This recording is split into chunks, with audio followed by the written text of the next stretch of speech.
Who are you? Drake. And Drake, who'd you have beside you? My best friend and the guy that's responsible for me standing here, his name is 40. Hello, 40. Hello, Nardwuar.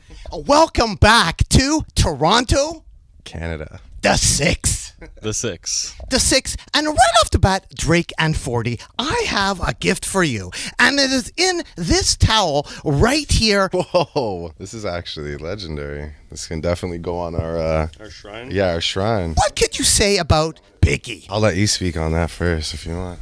Yeah, I mean, Big's an important part for me. What I would like to say about this guy is because he made music that had a sound of R&B to it, that was aggressive rap music, but he always played a role in the R&B space of music, which was like important for me. He was musical. He had a lot of melody in his stuff, you know?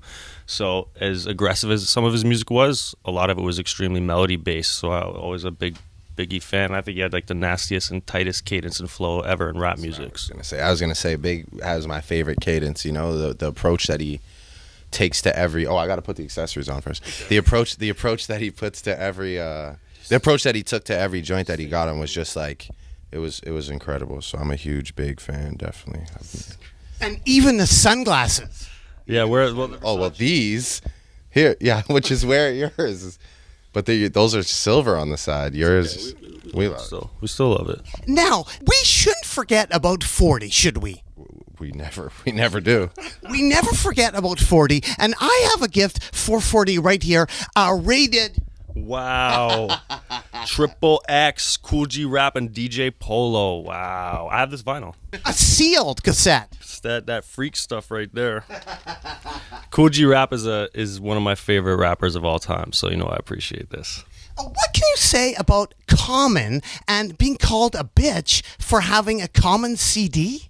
Oh, as far as me making that comment? Because Common had like a soft little run there for a while, and I was like, I really like that one CD that he had with, I can't even remember which one it was called, but it was like, you know, I just remember my boys being like, oh, that's what you're on, and I was like, It was like the chocolate starfish one? No, it wasn't that one, man. Listen, I'm a diehard Common fan. Resurrection is like one of the reasons I got into making rap music, you know, like that's a song that I fell in love with that like brought me on this journey. And Can I Borrow $1? Like I have that on wax and CD, so it's like nobody needs to tell me about Common, and I love them. But yeah, like I was joking. Like when I was in grade 9, they were clowning me, my boys. You know, they were like, what? They were out there, they're listening to Nori or something. I don't know. You had a Cool G Rap, 456. Oh, 456, of course. Yeah, I love that stuff. That's my guy because he brought something to rap. If you follow like the progression of rap music, he rapped a certain way before a lot of people rapped that way, and a lot of people came up off that style, you know, and developed it into what we know it as it to be today. So he's like a godfather of all this to me.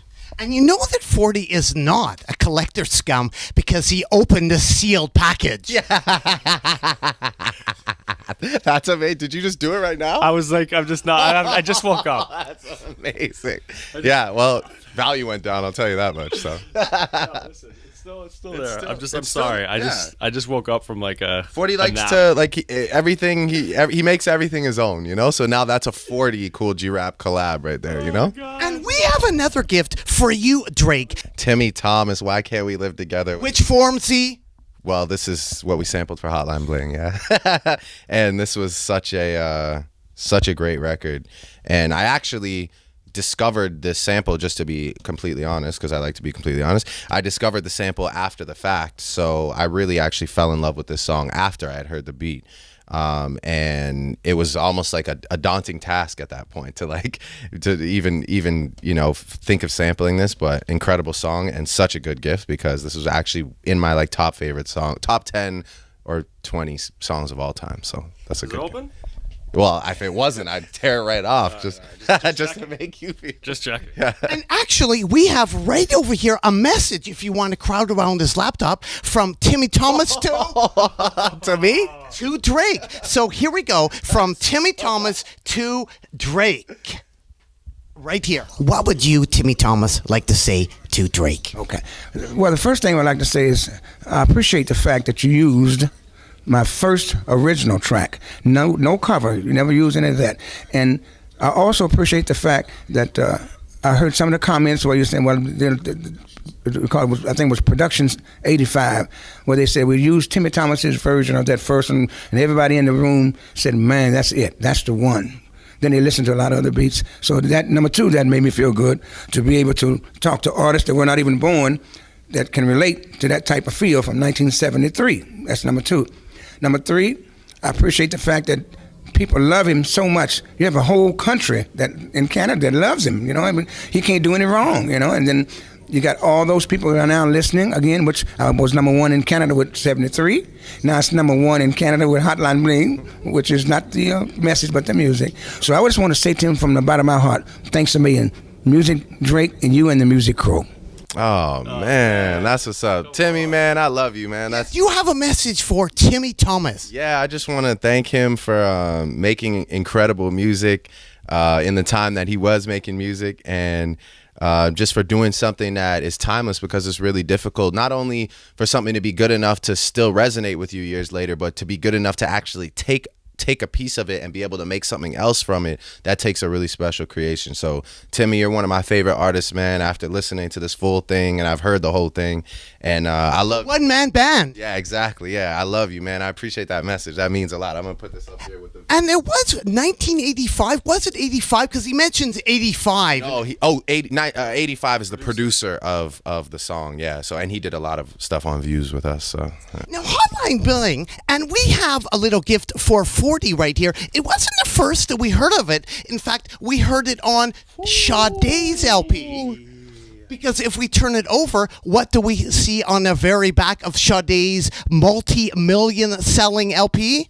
Why can't we live together? Wow. Wow. So that's what he means. He's happy that we used the original. Yeah, I feel him. Here is another gift for you on the Timmy Thomas trip. Timmy Thomas's new CD. Oh, wow. Turn back the hands of time with the Overtown Soul review. Oh, Timmy, this is next up, man. I'm going to listen to this. Hopefully we can find a new sample, man. Look at you, man. You look like a G too, man. I like that, man. Timmy's on a Bodman ting in this, man. I like that. So shout out to Timmy, man. This is his new mixtape. Like he's just on road just giving this out. That's how you got it? That is Timmy Thomas, South by Southwest, actually. Oh, okay. Well, Timmy's Turnt, man. We love it, man. We might have to change his name from Timmy Thomas to Timmy Turnt, man, because he's out here handing out the mixtapes in the paper sleeves. We absolutely, and the arms folded. Like you got to really take this in. Like I'm gonna put that with your one classic and a new classic right there. You know, so I like that. Drake, free up world boss, obviously all day. Adi Medadi, free up world boss. And I have a gift for you right here. What can you tell the people about Vybz Kartel? Jeez.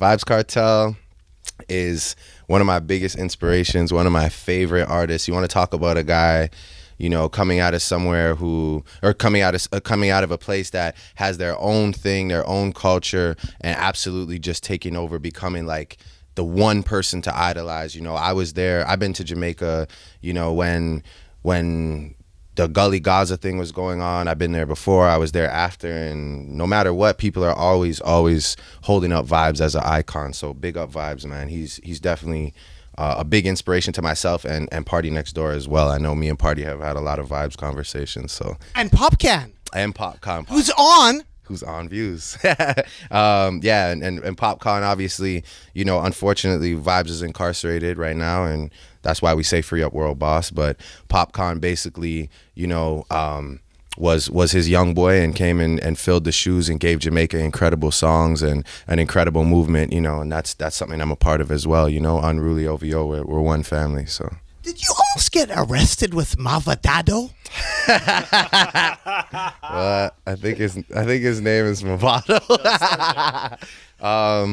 Yeah, kind of. Yeah, I almost did get arrested because in Jamaica at a stage show, the way the police monitor the shows is they try not to incite the crowd, so they don't like you to swear. And obviously, you know, my first thing, I was just excited to be in Jamaica, so I started, you know, cussing up a storm, and yeah, they were about to arrest me, but luckily, like, I think Beanie Man was there and a bunch of people were there, and they just kind of tried to explain to the police that I didn't understand. But man, you know, big up all the guys that were there that night because they saved my life. And yeah, I think that night, funny enough, I think I went to that. It was just it was a wild night. You know, Movado came to pick me up in a caravan of cars, and I was with somebody. I won't say her name, but I was with somebody that night, and it was like our first time ever going out together.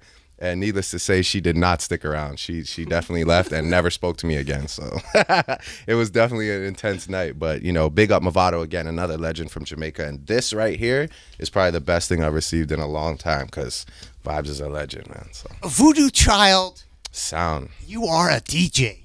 I try. And a DJ always needs something to play. This is another gift for you, some old dancehall, some King Tubby. Tubby AG. Are you into old dancehall? Man, I'm into any dancehall, any reggae, conscious, whatever. It doesn't matter.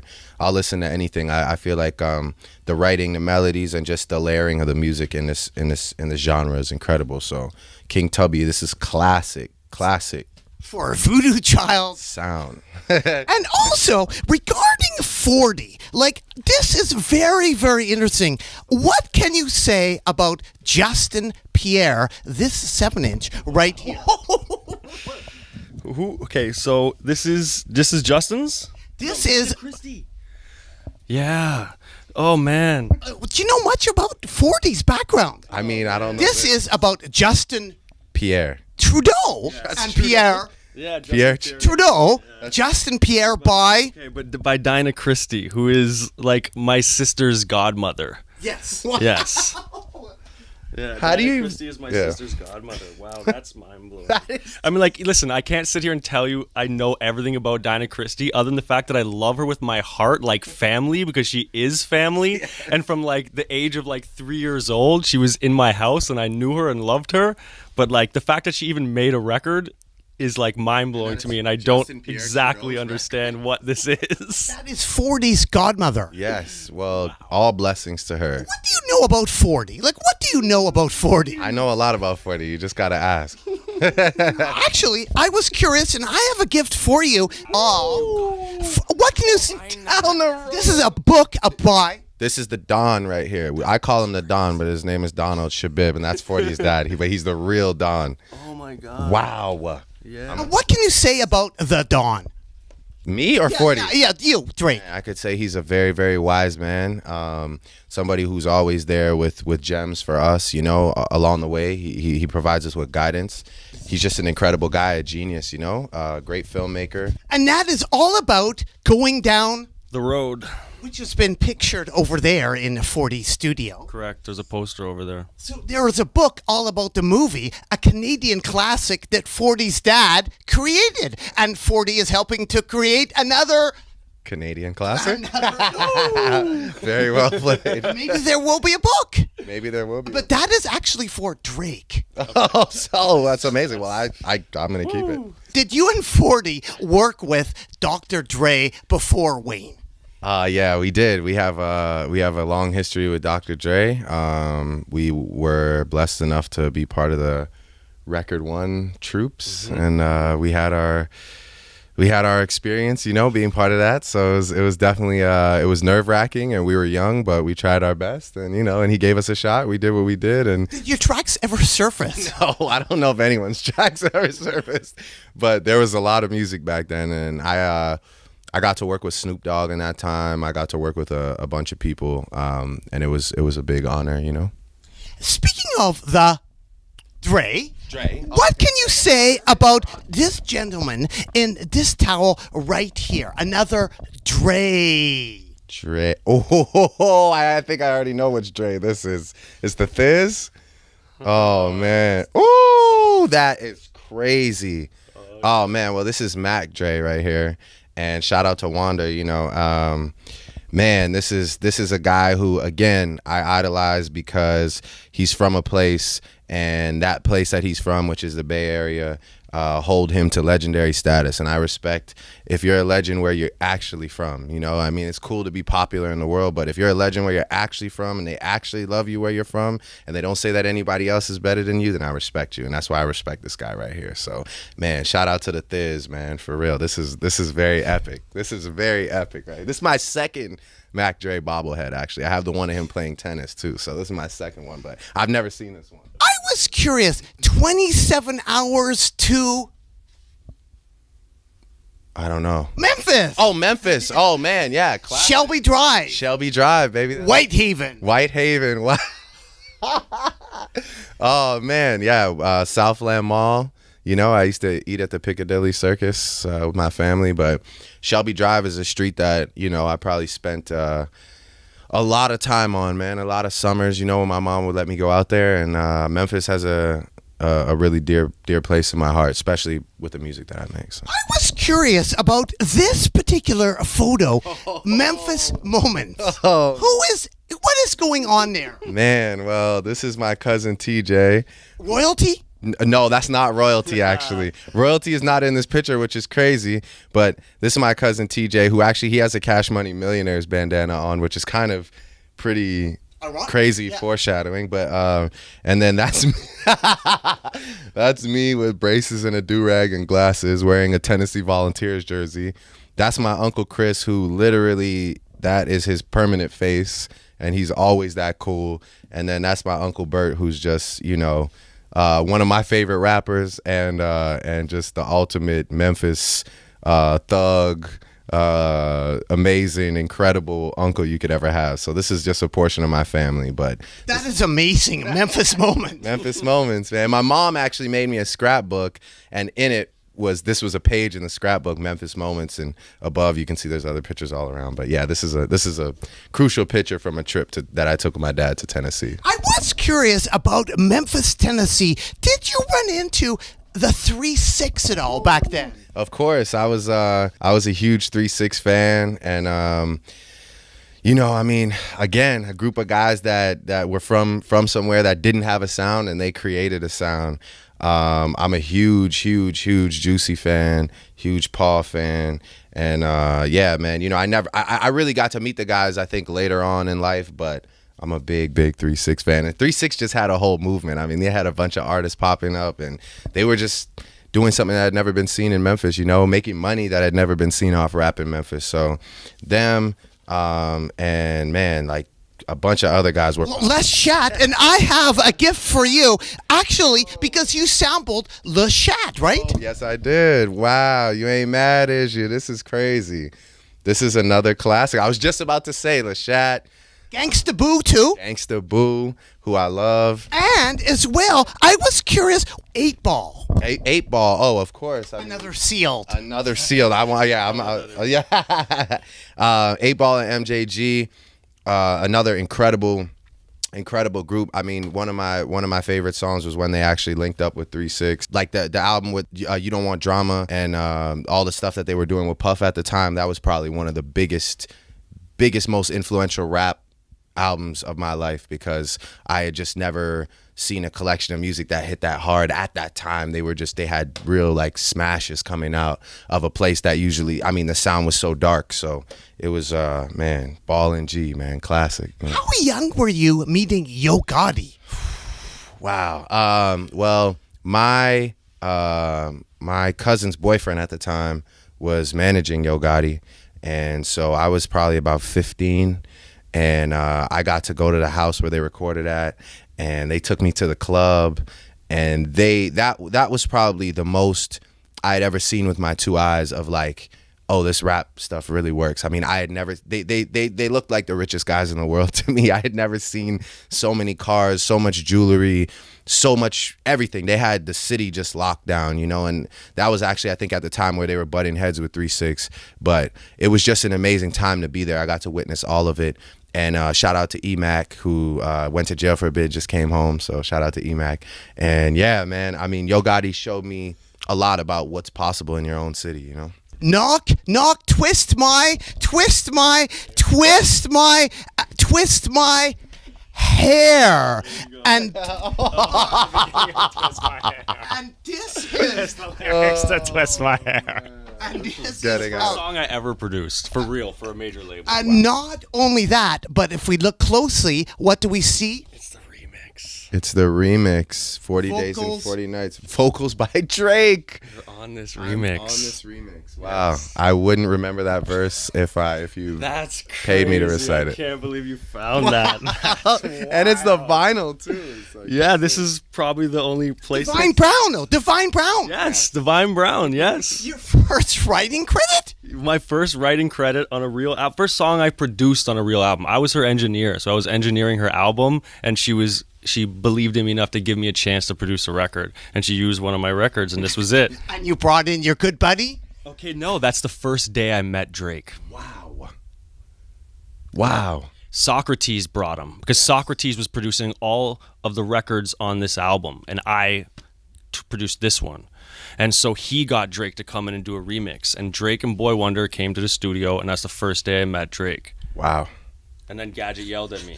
Gadget yelled at me because I left his hard drives in the room, and Drake was like, "Why'd you let them in there with all my drives everywhere? Are you crazy? I don't know those guys." And I'm like, I'm sorry, I don't know who they were.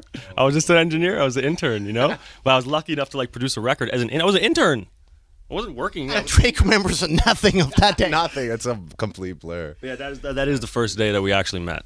And then we didn't really even like speak or meet or actually connect until I guess like a year or two later. And there you are together on Divine Brown, together, like with views. That's trippy. That's a trip. Crazy. It was a gift, man. They were gifting me a remix. I didn't even deserve it at the time. What do you think about the Canadian crab bucket chaos mentality for rap? I mean, I don't know if it exists anymore. I think everybody's doing their thing. I think there's a platform for people from where we're from to just make great music. That's the key. I always say for anybody that wants to do anything, really from anywhere, just make a great project and you'll gain people's attention. But I think at the time, Chaos was probably speaking on a little. The city was just different, you know, and what a legend, man! What incredible music that he made for us to also take in and listen to. But the city was different at that time, you know, and I think now we've just opened it up a bit.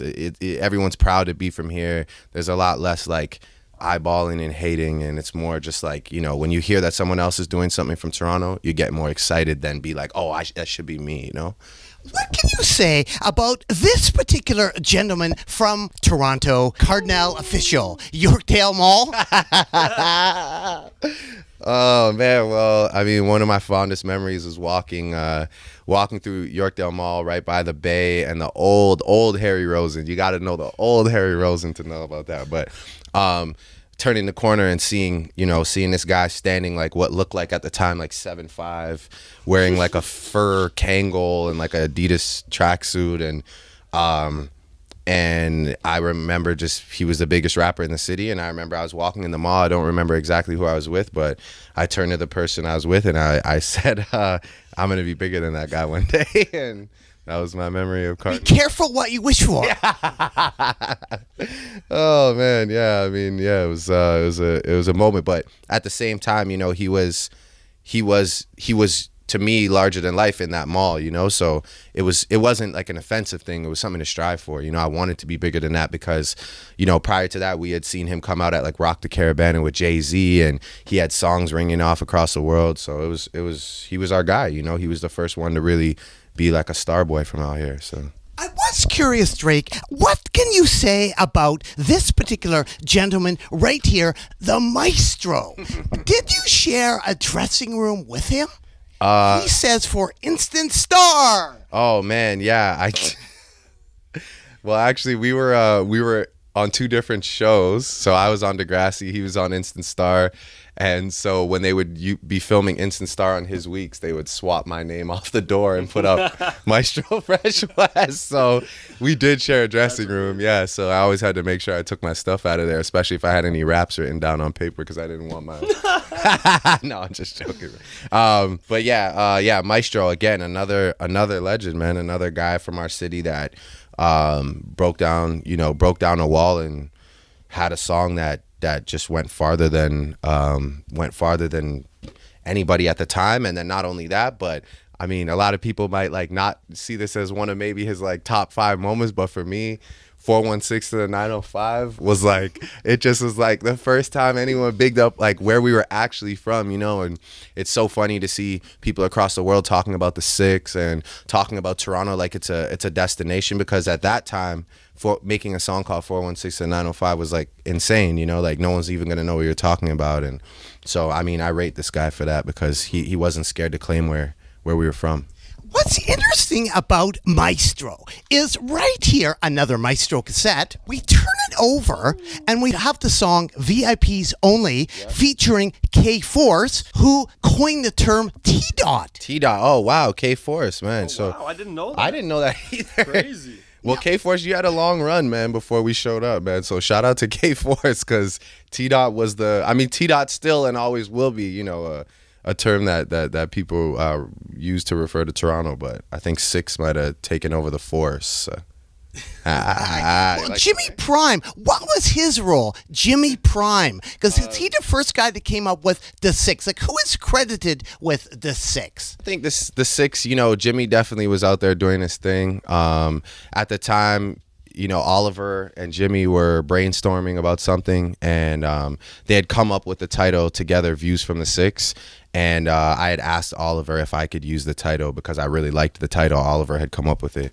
And yeah, so I give all credit to Jimmy, man, because he was definitely part of that process, you know, finding the right title for the album. And obviously, you know, that title birthed the whole movement for the city. And yeah, Jimmy Prime, man, shout out to Jimmy. I've always given him that credit of being part of this whole thing, you know, and definitely changing the history of the city. So 40, the rhyme animal. Wow. That's a good one. That's a good one. Trey. What can you say about the rhyme animal, Drake? Me? I'll let 40 talk. That's my brother right there, you know, for a long time. The Empire. The Empire. You better believe it. That's my family, you know. And now I know that this is post meeting Divine Brown. What exactly is going on in this photo? That's post Divine Brown. Where are we? You are wearing ransom. Oh, we're wearing Ransom 15. I'm wearing Ransom T too. Yeah, 15 Fort York, maybe? No way. No, I don't think so. No. Where that is. What year is that and what is going on? Well, obviously, jeans are fitting very different back then. We're Clothes. just in the studio Yeah, working. What do you honestly. mean? You are Drake, the Six God. God. Do you know much about the Jays? The Blue Jays? Yeah, the Jays. Of course. Have you ever seen this record right here from 1984, Shaker's Rap by Lloyd Mosby? Oh, no, I haven't. crazy. I haven't. But Lloyd was turnt, though, man. Look at my Lloyd God. with the very deep V-neck, chest hair, gold chain. He looks like he played for like the Oakland A's or something. He looks like Ricky Henderson almost. But Shaker's Rap from 84. wow. The Jays. Wow. That's I epic. can't believe they allowed him to do it. That's what's crazy, but that's epic. Yo, you got the Blue Jays logo on there too? No, that's what I'm saying. Like, They this sold these? I guess so. I got one. What is this? Vine Street Records. This is crazy. I was curious about the roots of Drake. Summer 16, the Winans. Ooh, yeah. I mean, the Winans definitely. The Winans. Thank you for helping with my pronunciation. No problem. I'll always save you. Yeah, Winans. Really. I put it at the end of Summer 16 for that particular release, but it actually is part of another song on the album, and that sample that I did use has just been something that I've just used emotionally. I would listen to that sample on loop, and me and 40 have had that sample for a long time, just trying to figure out exactly where to place it, because the music that these guys make and that particular sample mean a lot to me. So again, shout out to the Winans, man, because you guys aren't as turnt as Lloyd Mosley, but you're pretty close. So I'm gonna tell you, yeah, I appreciate the Winans a lot. Shout out to your family as well, because I must say, like, what can you say? I know we have asked about him before, but these particular gentlemen and these particular records right here, what can you say about Larry Graham and Slap Bass and Kanye? Well, the last time I saw this record was in Kanye's studio. Obviously, I think I posted a picture of it. I have this chain that. Amazing. Like, he gave it to you? No, I just got it remade. But yeah, Larry Graham is Like he looks good. so why? But yeah, he's a smooth cat. You know, you can see again, he's just part of that era where you just had to do your thing, and he's always repping that chain, which obviously is our last name, Graham. So he's part of my family. Kanye sampled him for No More Parties in L.A. Did you know that until you got to the studio, or what? Nah, he told me about it. Me and Kanye live up the street, so he shared that information with me, and it kind of was cool. It was kind of like something we were able to bond over, because he felt like he could. It was my family, and he shared that experience with me. So yeah, man, shout out to Larry, and of course, shout out to Ye for always finding a way to bring back classics, man, because that guy's ear is insane. And this should have been the cover for Views, but I just didn't think of this color scheme. So Now, I would like to ask you about this particular sample, 40. Actually, sorry, just so that you know, this is a fun fact. I actually got the title from that song. I got the title from the original song. Sooner Than Later. I actually, first time I ever saw these words together was on when my dad gave me this album. So I just really liked the way it looked, and I kind of wrote my own version of. Mine was Sooner Than Later, but And made the chain. yeah, and made the chain. Yeah, I'm paying a lot of respects, man. Shout out to Larry, man. He's great. Back to back. What did you think about people's reaction to it? Like Mos Def doing stand-up comedy about back to back. Oh, I never saw that. That's amazing. Mos Def was actually one of my first shows that I ever opened for. But yeah, I mean, back to back was what it was. It was a reaction to somebody trying to challenge my integrity. And that's pretty much what's going to happen anytime that happens. So, it is what it is. I had to do what I had to do. Now, speaking of wins and losses, I have another gift for you, a Big L LP.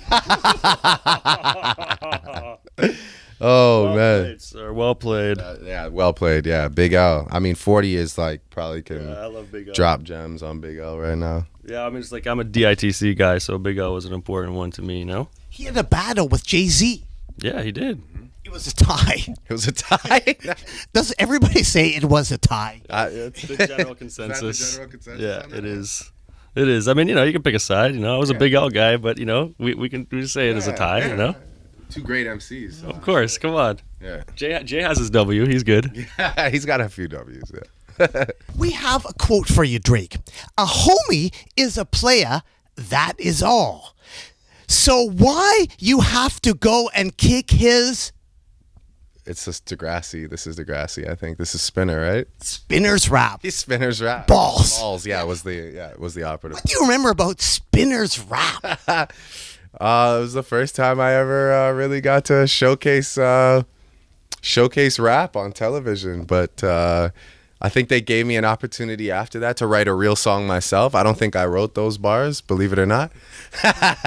But yeah, that was the first time rap I think really showed its face on Degrassi. So big moment there. A page from Degrassi says you are 11 out of 10 for kissing.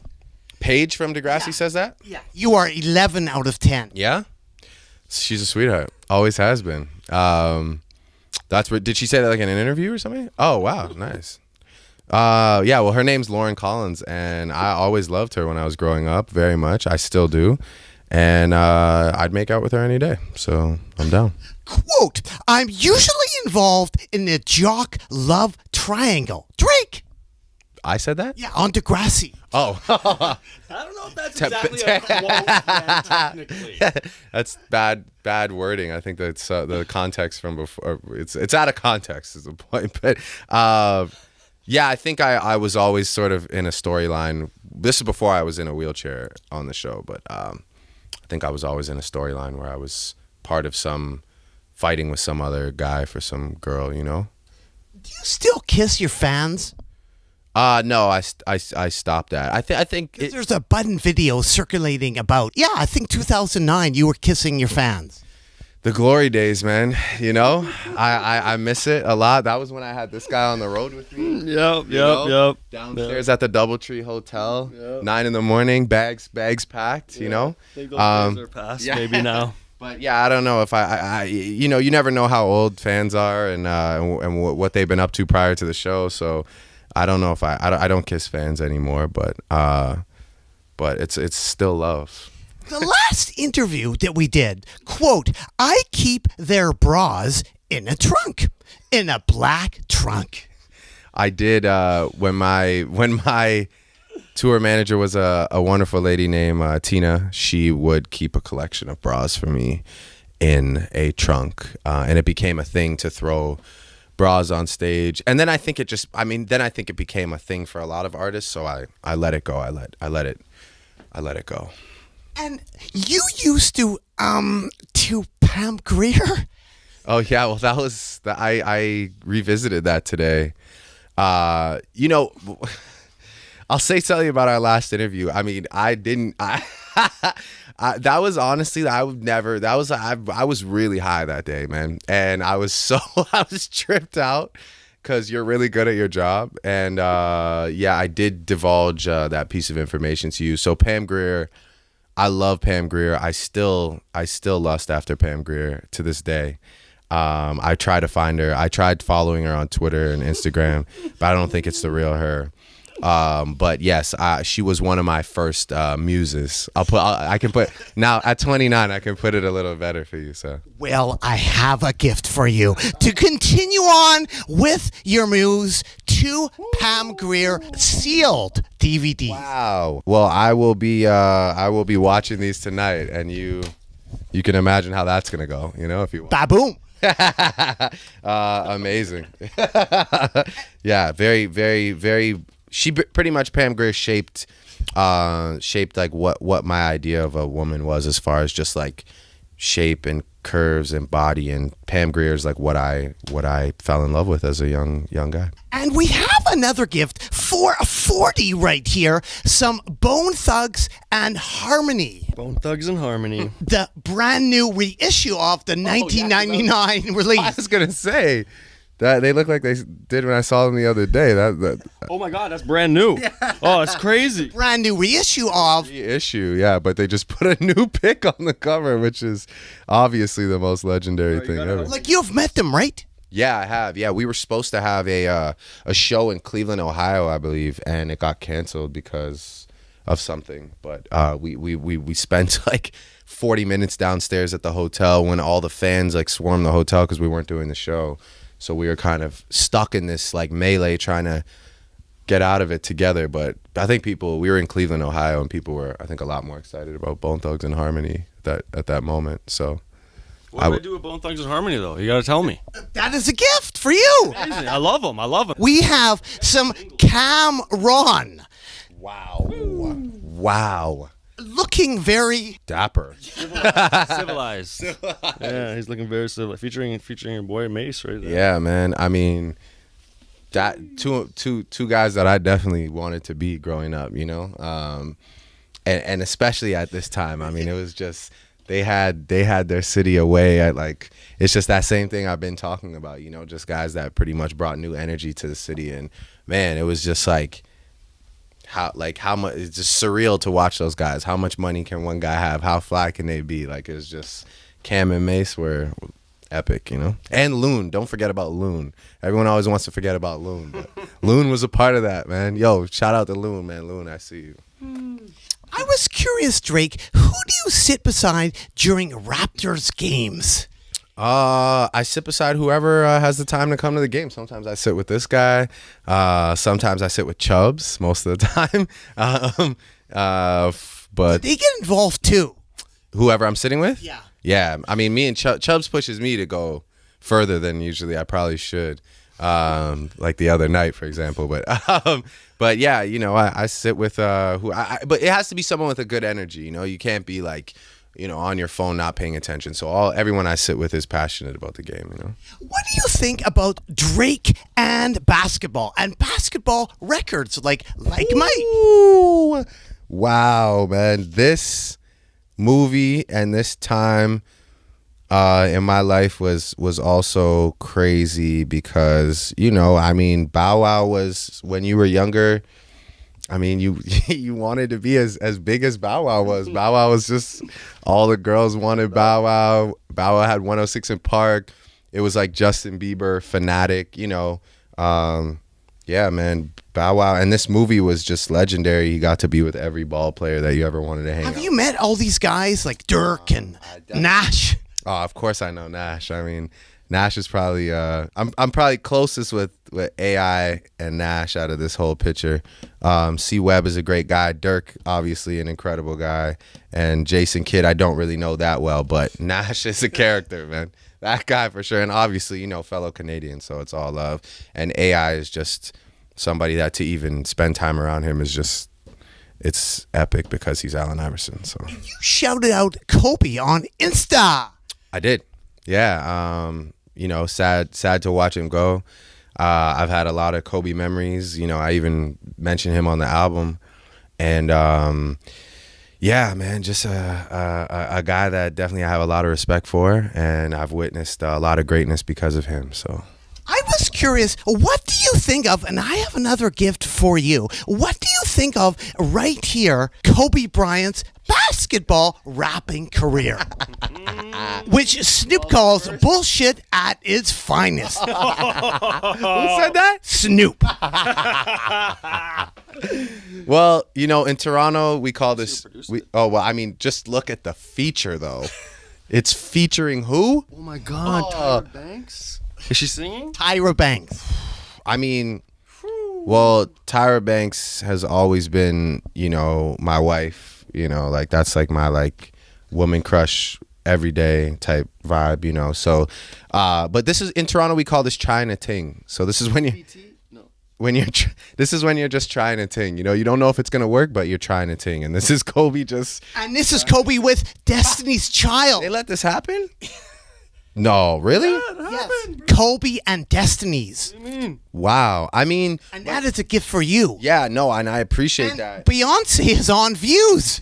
Well, we did a song. It didn't make the album, but because I've done a song. yes, we've done a couple songs, yeah. And she just dropped her thing the other day, but yeah, man, Kobe Bryant rapping with Destiny's Child. That's how you know that you're playing your sport well if they'll let you on a record, because I don't know if we're letting Kobe on Views as much as we love him. Now, he wasn't the only guy. Believe it or not, this gentleman right here, Shaq, also did. Man, The rapping. one of my favorite people in the world. I'm gonna be real, man. Me and Shaq. He beatboxed for you. Yeah, I mean, You did back-to-back live on TV. Yes, with Shaq beatboxing. I can't hate on Shaq rapping because Shaq's just the man, and like he says, I know I got skills. I mean, that's Yo, but Shaq was big. I know Kobe rapped, but Shaq was doing it for a minute. all Yeah, that. yeah. He was like He went platinum. exactly. Yeah, No, exactly. Shaq was actually rapping, and I have to admit that I think at one point in my life I was probably actually into maybe one or two Shaq songs. So Did Steph Curry play at your house? yeah, he did. Yeah, he played one-on-one with his brother-in-law. And with Kevin Love's cousin. Kevin Love's cousin. That is a little Nard joke. Oh, okay. You said that one time. Kevin Love. Oh, look, that's Kevin Love's. Okay, yeah, I get it. That didn't work. It's all right. You have a better memory than me. That's why. Okay. Your jokes just go. They go over people's heads sometimes. But yeah, they played at my house. I played Steph in ping pong that night too. I won't discuss the result, but. Yeah, Steph is like family to me. One of my best friends that works for me is Aisha's cousin, and Steph is married to Aisha, so we're all like family. And Steph, yeah, man, to watch that guy play, I think he was playing in Prada dress shoes that night, if I'm not mistaken. And needless to say, I don't think his brother-in-law scored at all. But still, to have Steph at your house, that is incredible. Yeah, of course. Yeah, and Steph's one of those guys. It's like if there's a basketball court outside, he's probably gonna go and put up some shots because that's his life. So I'm wishing him a speedy recovery, and hopefully he can do what he does this year and repeat. Drake, you like big butts, right? And I cannot lie, And you have a book on big butts. I do. I was curious. I have a gift for you. A book on big Houston rap. Wow. And this is all about Houston rap. And if you could open up to the pages and tell us about these people. ESG. Man, legendary. This is Houston culture at its finest right there, you know. When you see any Sprite that color, that's definitely. You sampled him and DJ Screw. Of course, yeah. Legendary, man. Just this whole style, this whole crew, you know. Yeah, ESG, man. Legendary. Let me see who's next. And up next, it's another guy. Man, like father figure to me, you know. Bun B, I just talked to him the other day. He was wishing me the best of luck with the album and heading out on Gumball, which he always goes on the drive. But yeah, Bun was one of the first people to really give me that, you know, that acceptance from Houston. When I did records like November 18th and Uptown, Bun was the one to stamp it. And Bun's a guy that any new talent, he's always there to lend his advice, always there to give a feature if he like enjoys the music and supports it. He'll come out to your show. Bun will pretty much do, you know, whatever he can to keep the culture going. And I honored Bun B at HAW last year, and if I could honor him every year, I would, because he's just that guy. Did I miss somebody? You did. Screwed up. DJ Screw. So this is a crazy story. This actually, I rebuilt this store, and I actually have it in a locker. I used it as my stage one time when I performed at HAW. I rebuilt everything from the security cameras to and I have it stored. So when I build my house, I want this somewhere in my house. But this is Screwed Up Records and Tapes.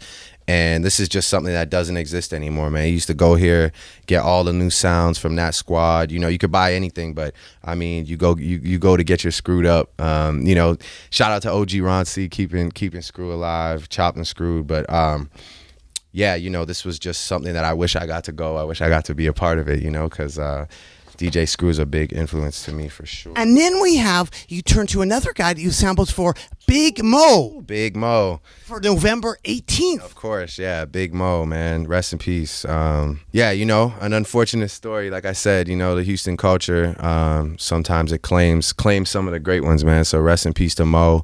And actually, one of my favorite songs is when Wayne sampled Mo on Me and My Drink, which is a legendary Houston song. And Mo is one of those guys that if you're at a show in Houston, you could throw on some Mo. And if you're ever having a bad set in Houston, that's my advice to you. Throw on some Mo and they'll sing it word for word. But yeah, you know, Big Mo. This is a crazy book, man. Houston rap. This actually is Lil Wayne's birthday party in 2007. What was it like at a Lil Wayne birthday party? I mean, I would say Lil Wayne's birthday party is probably going to be a lot of women, a lot of rap music, a lot of weed smoke. It's going to be an extravaganza, you know. Of course. Did people think that you were Lil Wayne's assistant? You were so quiet in the early days. That's just my character. I keep to myself. I try and stay out of the way, you know, because that's how I gain my respect from guys like that, especially, you know. But you wore headphones getting on the bus. Yeah, I mean, I just tried to earn his respect by doing hard work, as opposed to being, you know, right there trying to be the loudest one, or be, you know, I just tried to keep to myself and prove myself through the songs that we made. And I get a lot of that from this guy too, you know, just being humble and, you know, trying to let our work speak for ourselves. And wow, and this is pretty much my life story.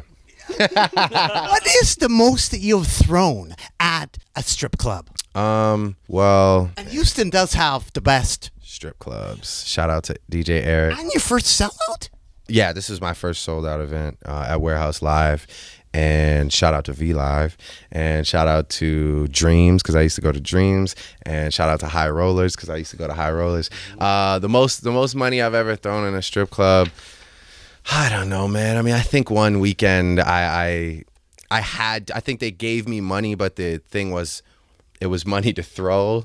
So I think I was like 50 something thousand or something like that. But and I have some gifts for you that goes with that book right there. A little 7-inch by Fat Pat and DJ Screw. Wow, man. Tops drop, man. This is classic. very class. Oh, and this has UGK on the other side too. This is crazy, man. You sampled Fat Pat for Connect. Yes, I did. Swanging. Yeah, I mean, obviously, you know, just off this discussion, you could tell how much Houston rap means to me. I have, you know, the Houston H tattooed on my shoulder. I'm very grateful for Houston. It's one of those places that I feel like I'm probably gonna own a house there one day, and just to be there for a bit out of the year every year makes me a better rapper. You know, Houston is a place that they believe in their own style of music, and it gave me a lot of confidence to come back to Toronto and believe in what we had as well, because I realized that, you know, you can go to Houston and play whatever you want. It didn't matter who had a song out. It could be Lil Wayne, it could be Jay-Z, it could be Kanye. It didn't matter. If you play this, you're gonna win. So they really support their own, and I respect that. And you went to a Rap-A-Lot party on a roof. Whew, I've been to a lot of Rap-A-Lot parties, my man, you know. Roof parties are kind of dangerous, aren't they? I mean, yeah, I guess if you have a little too much, you know, and start stumbling. But anything Rap-A-Lot is definitely, that's family, you know. Jay Prince, obviously another father figure in my life, you know, a great guy. And you want to talk about legacy, that's legacy in Houston, Rap-A-Lot Records. You wanted to bring a bit of Marvin's Room to here, to 40's studio. Yeah, it's 40's room. What do you think about 40's Room? What do you think about? I think, I mean, well, we're standing in state of the art studios, and I think it lives up to its name. It's one of the most incredible, visually one of the most incredible places you could be making an album. It puts you right in the right mindset, and sonically, I don't think there's anyone better at what they do than this man. So you can only imagine, if he built this from the ground up, how it sounds. And I encourage you to go listen to our album, and you'll see why it sounds better than everything else, because 40's a genius. I have right here a gift for you. Speaking of Marvin, an original Trouble Man gatefold record LP. Man, Marvin's Room. Marvin's Room, and Marvin is a guy that I try and be more and more like. You know, I definitely I respect his vision always, even just in the imagery, creatively and musically. And shout out to everybody at Marvin's Room, like Nettlesby and all our guys over there. Drake, the press is evil? Everybody but you. Yeah, no, I just again, you know, another thing that that goes back to what I was saying before. I just like to let my work speak for me. You know, I feel like, you know, anyone that shows up here to do an interview other than you come bearing gifts and trying to shed light and knowledge and history. A lot of people just have to do their job, and their job is to get, you know, a headline and try and get me to slip up or like divulge something or say the wrong thing when I don't really mean to. And yeah, I just don't enjoy it. It's not an enjoyable experience for me, and I don't like any of you. You do like this gentleman right here on the cover of your favorite, and this is another gift for you. Wow. Some Michael Jackson Some Michael Jackson on the cover of Rolling Stone. What issue is this? from 19 This is number 81. from 71. From 71. I mean, I just finished watching the Off the Wall documentary, and if you ever think you're doing well in your career, you should definitely go watch that, because you're absolutely nowhere near what this guy was doing. Why does this 11-year-old stay up past his bedtime? Because he is the greatest entertainer of all time, and that's what you have to do. You know, you have to push yourself, and he pushed himself further and further. Did things that I can't even comprehend, like choreographed dancing, and, you know, all like playing instruments, everything. I mean, he was just he was the greatest. Quote Drake, I used to want to be on Rockefeller, then I turned into Jay-Z. Yeah. Well, and I have a gift for you right here, the Hawaiian Sophie right there. Because if we turn over, there is Jay-Z on the back. There he is, man. Now, what can you say about Jay-Z? Especially, I guess he kind of put in a shortish verse. You talking about on Pop Style? Yeah. No, it wasn't that. It was just that, you know, I had asked Kanye to do a verse for me, and Kanye just sent it with a Jay-Z intro on it. You know, there was never any like intention of that, trying to like dress it up as a Jay-Z verse. It was just Kanye thought it would be like, you know, a great idea to have Jay do the first two lines, and so did I. And you know, that was just kind of how we framed the verse. And I think people obviously want to hear Jay-Z rap, so they wanted to hear more. But you know, I mean, he was there for the intro, you know, and that should be enough. People should be grateful. Got so many chains, they call me. Chaining Tatum. Where did that come from? And does Norm have a Drake chain? Does Norm? I think so. I think he has one with my face on it. But yeah, this is why they call me Chaining Tatum. Hold on, I'm gonna put. You have to do the rest of the thing with this on. All right. We'll just turn it around like that. There you go. What can I say about being Chaining Tatum? First, what can you say about this particular chain, and what can you say about Chainum Tatum? Well, that's the thinking chain. You know, that chain is basically what I put on while I was making views to kind of make, you know, the right decisions. And when I needed mental clarity, I just put that on, and it's so heavy that you really want to make a decision really fast so you can take it off. And then with that being said, yeah, Channing Tatum was just, I'm a Channing Tatum fan, and I just wanted to find a way to use his name, and I thought the line was amazing, and it's one of my favorite bars, so yeah, that's it. And we have another gift for you right here. It is Original Flavor from 1993 featuring Jay-Z. Wow. Without Jay being mentioned. Wow. Well, that happens sometimes, you know, when you're just trying to get... But they mentioned you on the Divine Brown. Well, they did, yeah. But, you know, this is like... But they didn't mention me on Chaos B-Boy Stance. Shout out to Kevin. Hey, there's lots of times people don't get mentioned. Yeah, exactly. And by the way, mixed by Clark Kent, which is epic. Ooh, that's crazy. Yeah, but and produced by Ski. But, yeah, I mean, this is just how it works sometimes when you're grinding, you know? So shout out to Jay for doing the work and not getting mentioned, because it happens to the best of us, and this is a perfect example. Yes. This is very heavy, but you... If you want, because it's just meant for thinking. Yeah. No, it's not an interview. I really appreciate that. Who made this, by the way? A guy named Kalani. He's a jeweler from Toronto. You got to turn around and get the shiny part, though, you know? But yeah. Yeah, he made it for me, and it came through in the last minute. Helped us finish the album, and now you're wearing it, so that is amazing. Like, to think also, like, the responsibility that being Drake holds. Like, for instance, you missed the Grammys for King of the Dot. That is incredible. Well, I'm a King of the Dot fan, so I mean, yeah, I did. I missed the Grammys for King of the Dot because there were important battles going on that day, and OVO was sponsoring the event. And shout out to Gannick and Gully.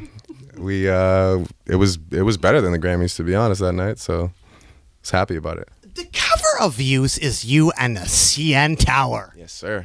That is amazing. I'm glad you like it. And I have a gift here for you, winding up with Drake and 40, the CN Tower, wow. Canadian Records. So I wasn't the first one to... These guys had a UFO on the CN Tower. The homegrown Q107 LP. Wow. Did you see any UFOs? What was it like shooting the cover shot for Views? It was amazing. Shout out to Caitlin Cronenberg. She shot the whole album packaging. And when we were shooting that photo, I knew that we had something extremely special on our hands, just because I get to immortalize the city on a project that I feel I wrote about the city, that we did in a studio that 40 built in our city, and it just felt like everything was coming full circle, and I was sitting on the biggest circle that we have. The CN Tower, but believe it or not, I would say probably about the second punk single to ever come out of Toronto was by The Pulse and their song CN Tower. CN Tower. Wow. So I think it's great with Views. You've taken it to the CN Tower, which has been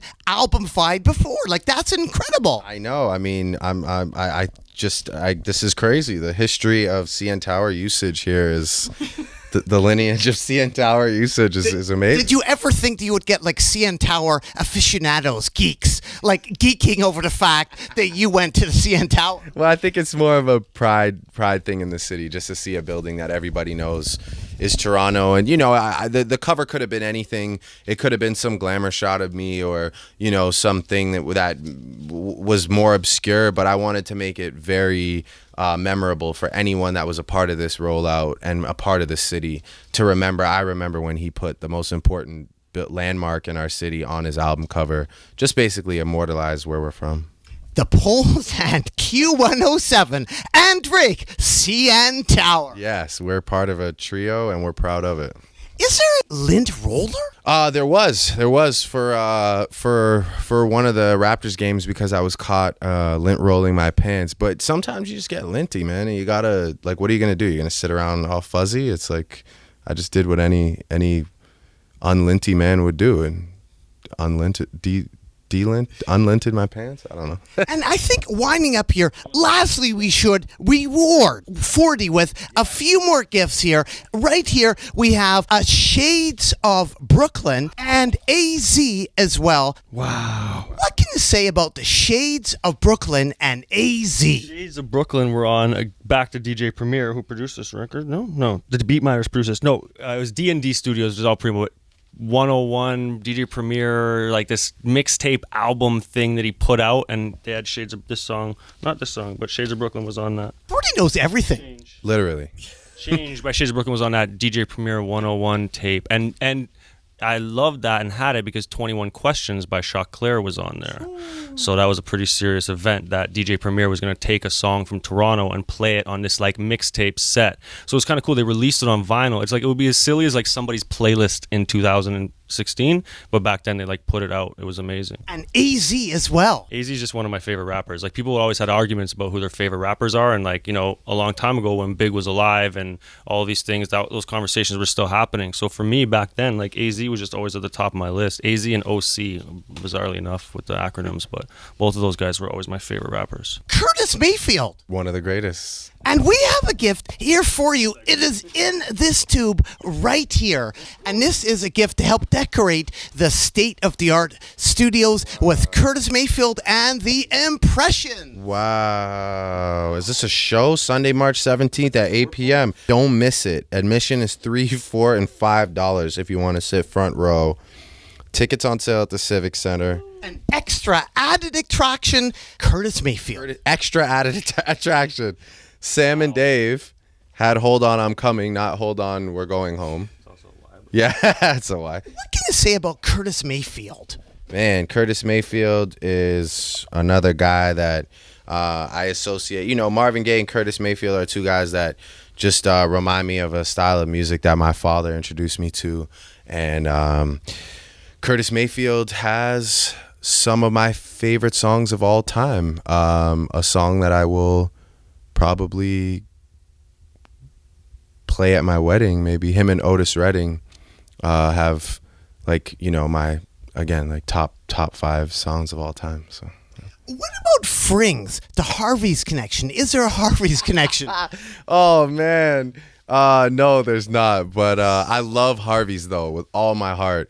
And I found out later that they had a dish there called Frings, but Frings was a name that I came up with that had no connection to fries and onion rings, No, which none, is Frings. none whatsoever. But yes, no, that's just a nickname. And thank you so much for the Lil Wayne interview.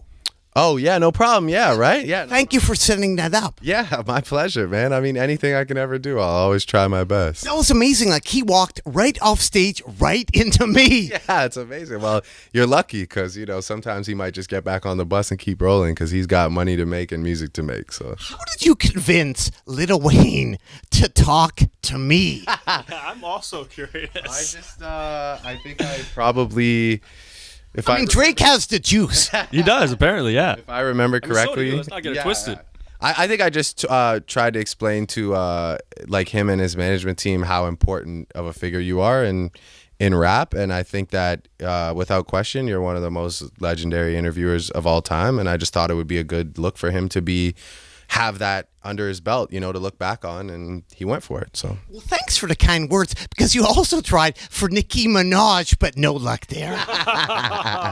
well, you know, I mean, You got me Lil Wayne, so that was enough. yeah, It was easier to get Lil Wayne. 1 for 2, you know? Yeah, I was 1 for 2. It was easier to get Lil Wayne. That's the boss dog, you know? So I'm glad you got that for sure. Anything else you would like to add to the people out there, Drake? Man, I just want to say thank you to my brother for completing this album with me, and thank you to you for coming down, and I hope everybody enjoys it. And I'm excited for whatever's next and to see everybody on the road for the Summer 16 tour. And and I'm gonna finish the clean version right now. It's gonna be like 2 days late. I'm sorry. I'm trying. I need to go to bed, but like 12 more hours. The clean will be there soon. I promise. Why should people care about Drake? Why should people care? Why should people care about Drake? Well, I mean, it's an option to care about Drake if you want, but you know, I'm an artist that wakes up and I don't have to really think about who I'm gonna be. This is not like a character or something that I like concocted in my mind. This is just me being myself, and I think, you know, I try and give my most pure, genuine representation of me and the city that I'm from and the people that I love, and hopefully, you know, you're able to resonate that with that, and that equal sign care about Drake, you know. So that's pretty much that's my pitch.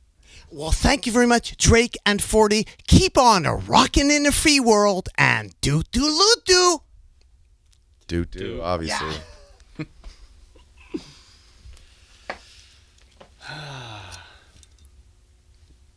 Oh no, that's so mean. That's gonna cut his time down for sure. His arm's just gonna drop.